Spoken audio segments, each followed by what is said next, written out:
Into the champs, only 4 New Zealanders are qualified for Sydney, and these championships were a big chance for those on the fringes to push their case.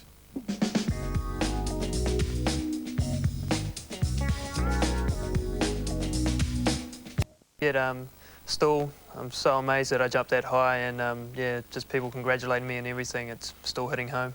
Interesting comment from John Davies through that commentary. He said, "How high can you go?" Well, now that I look at it, I think I can jump a lot higher. Hopefully with some serious training, being injury-free is the key, and hopefully if we can do that and get into some good training now for a couple of months before the Olympics, and then jump at some really good international competitions beforehand, hopefully I can raise that a bit more.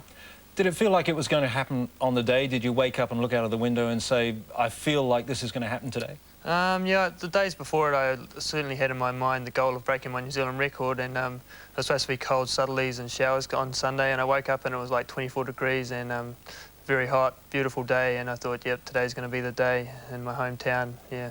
Well, we're just having a look here at your style. Can you talk us through this? Yeah, usually I struggle with trying to be so powerful and run fast, but on that day everything went right, and yeah, I mean, it's the first competition I've ever cleared every jump on my first attempt except for the 3 that I failed when I finished. So what was your form like going into the champs? Not that great. Aussie champs, I jumped 2:18 and came 4th. I had a flu there, and yeah, really struggled this season, just not having enough competitions, and the week before Nationals I jumped 2:20, which was my best for the season and pretty much the highest I've jumped for 3 years, so yeah, it was looking like I was peaking at the right time for the Nationals. Big gap though between 2:20 and 2:30. Oh yeah, it's huge to do a 10cm PB like for the season in one competition, and 5cm, that's my best by 5 centimetres, so yeah, amazing. What were you predicting before you went into the Nationals? The day of and the days before, I thought if everything was perfect weather-wise and I felt really good, and if I had my best jump ever, maybe I could jump 2:26. So I actually put the goal of qualifying for the Olympics out of my head, and maybe without that pressure, maybe that's why it happened.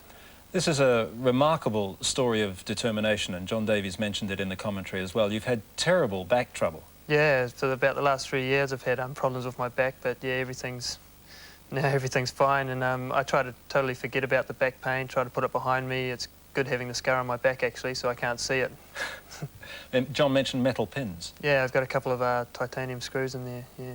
It doesn't affect you at all? Yeah, I try not to think about it at all. No, it doesn't bother me now. High jumping doesn't hurt it at all.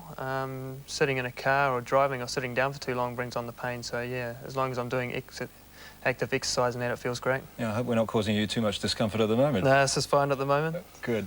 The overall system then that you use, you get to 2:30. Was there ever a time that you felt you weren't going to make it back in that 3-year period? Oh, definitely. The day I was going in for the surgery, I thought, what am I doing? But yeah, just determination to get back and to prove the experts wrong, and the support from my family and everybody. They wanted me to do my best, and I love high jumping, I love athletics, it's my life, so yeah, I definitely wanted to get back to where I was and jump higher. You talk about the support from your family. You're a Christchurch boy. You're pining for the South Island? Oh, definitely the Canterbury Crusaders. I think they're going to go all the way again this year, so yeah.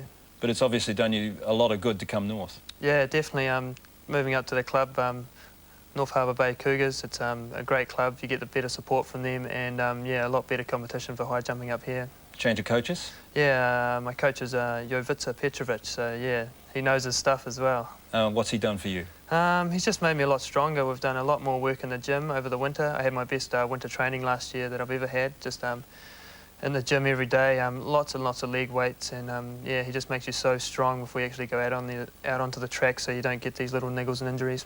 This Olympic qualification really turns your whole life around, doesn't it? Oh, it does, yeah. It's turned it upside down, but it's what I've always dreamed of. I mean, for about 5 years, the dream was always to make it to Sydney Olympics, and yeah, now I've got it. Must have seemed a long way away when you were being wheeled into the hospital surgery. Oh, it was. Yeah, I mean, this year I changed my goals, and I thought, no, Olympics, it's not a goal I can achieve, but yeah, after last weekend, definitely I'm going to get back into some serious training now for a couple of months, and then hopefully some international meets in Asia, and then go over to Australia, and that'll be where all the big athletes will be, I'd say. So when are you able to final up those plans for the year? I don't know, really. We're just going to see how it goes. I'm talking to a lot of people. I don't even know what meetings are on overseas or in Australia. So, yeah, we just have to sit down with a few people and work all this out. All right, well, thanks very much for your time this afternoon. We wish you the best of luck through the year and at Sydney as well. Thank you very much. All right, it's Glenn Howard who did such a remarkable job in the high jump at the National Champs, 2.30 metres to qualify for Sydney. Stay with us.